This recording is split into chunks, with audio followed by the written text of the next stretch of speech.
Ano nga ba itong sunod? Itong sunod, mga kababayan, ay mayroong movie, no, na gagawin. Ito ay post ng Manila Times.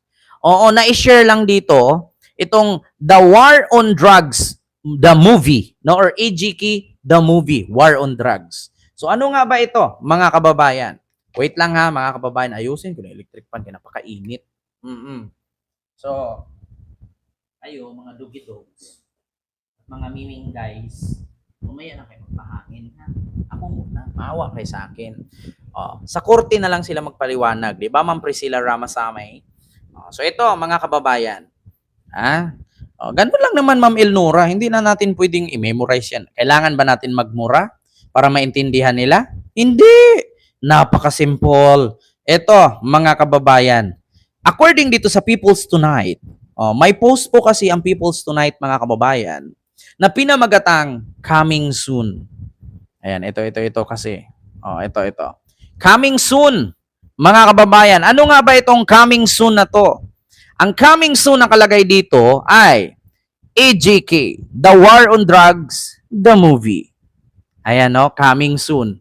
So, basahin ko lang po dito ang article ng naturang page or ang kanilang sulat dito, mga kababayan.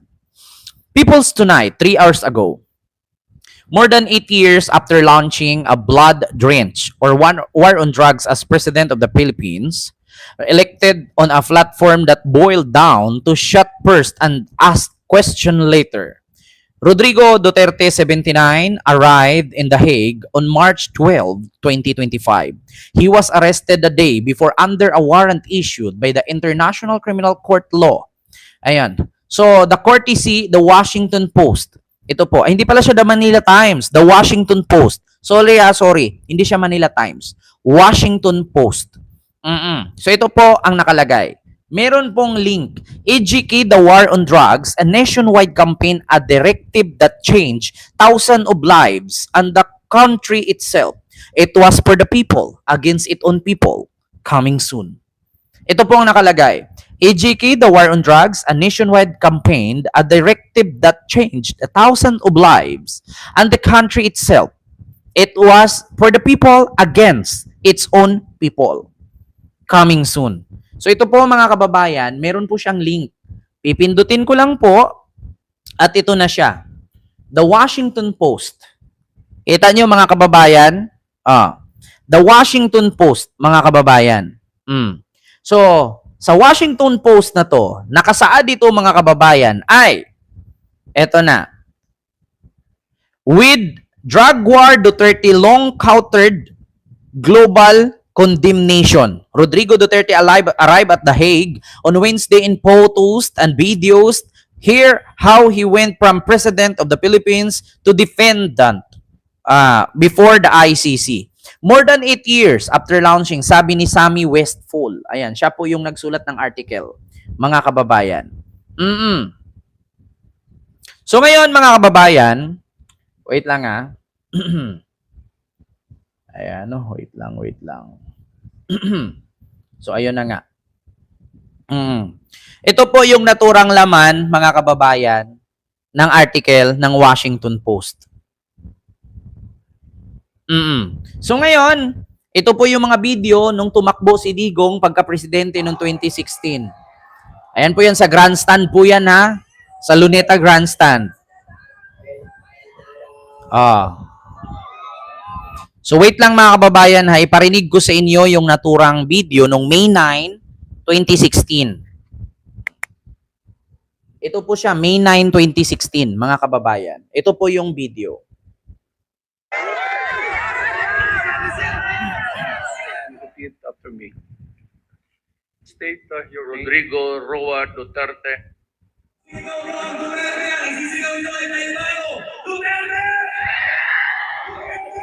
And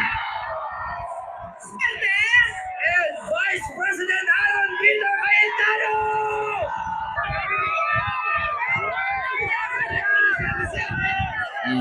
Repeat after me. So yan po yun, mga kababayan, simula nung nanalo si Digong noong 2016 bilang presidente ng Pilipinas. So ito po yung video, mga kababayan, na ipapakita ko sa inyo na isang thriller ng war on drugs. Ito po, marami na siya. Maraming iba't ibang video na po ito, mga kababayan. Iba't ibang video na po ito at iba't ibang picture na kung saan sunod-sunod na. Simula nung pag-upo at pagpapanumpa ni Digong, ito na, nag-declare na siya ng war on drugs. May mga natumba na, may mga nakukulong na. Ayan. Tapos ito, nagsasalita na siya, double down on his drug war. Tapos pagdating dito, ito na, may mga namamatay na, may mga binuburol na, may mga nililibing na. Ito yun siguro yung si Kian de los Santos yata to.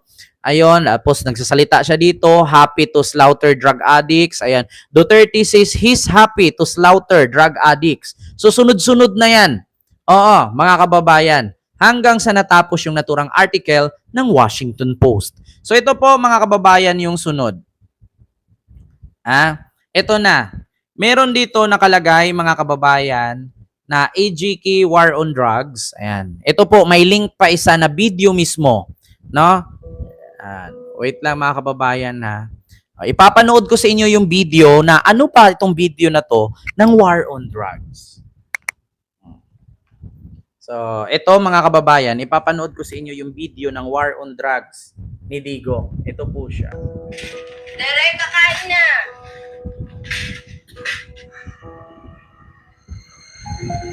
Ayan siya. Ganyan po ang nangyari noon.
So, yun po yun, mga kababayan, ang thriller, no, na tinawag anak, kakain na. Yung bata, galing lang sa labas, merong binili siguro, inutos lang ng nanay, patay na. In the shadows of the Duterte war on drugs, the Strait of the Philippines changed overnight. Police operations multiplied and so did the bodies mini-gunned down without trial. So yun po yung AGK victims na maraming pinatay na adik na hindi dinaan sa due process. So bakit nga ba nakasuhan? Si Duterte ng crimes against humanity. Hindi nyo na pwedeng tanungin kung bakit. Hindi nyo na pwedeng sabihin na bakit nga ba siya kinasuhan ng crimes against humanity samantalang 43 lang naman ang patay. So kung tutuusin natin, 43 lang ang patay doon sa ICC. Pero tayo mismo, mga kababayan, buong Pilipinas witness. Nandiyan naman po ang ABS-CBN, TV5, GMA, CNN, lahat ng media network sa ating Pilipinas na makakapag-testify at makakapag-witness kung ilan talaga ang patay. Tambak salvage dito, salvage doon, meron pang binalot ng mga masking tape, meron pang nakalagay, "Wag tularan, adik ako." Kahit kayo mismo mga kababayan, hindi pa naman po siguro tayo nagka-Alzheimer lahat. Hindi naman po siguro tayo nauntog na makalimutan natin ang mga pangyayari. Na kahit nga noon, as long as may tato ka, payat ka, nakakatakot lumabas, mapagkamalan kang adik, matutokhang ka. Paano hindi safe maglakad nung panahon ni Digong na siya ang presidente? Bawal lumabas. Kasi nga, pandemya. Ngayon, medyo lumabo-labo na ang pandemya noon. Di ba? Kung naalala ninyo, open na ang Pilipinas. Pero anong nangyari, mga kababayan? Maskin ikaw, natatakot kang lumabas. Mapagkamalan kang adik, mamamatay ka. Di ba? Yan po yung sinasabing in the shadows of the Duterte war on drugs, the Straits of the Philippines changed overnight.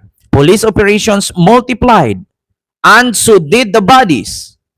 Minigun down without trial. Di ba? So yun po yun, mga kababayan. Meron palang ganun. Actually, mga kababayan, ito ay post lang po ng tawag dito.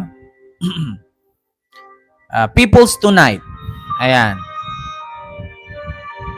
Ituturo ka lang, tudas ka. Totoo yan, Sir Lito Braga. Kaya yan po yung kadahilanan, mga kababayan, na meron talagang ganun. Sa totoo lang.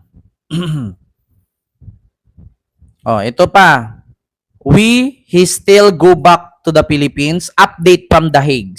Sabi ni dito sa post. Kung makakauwi pa ba daw sa Pilipinas. Ito, update from The Hague. Sabi ni UR Journal. Attorney Nicholas Kopman said the former president is in good spirits.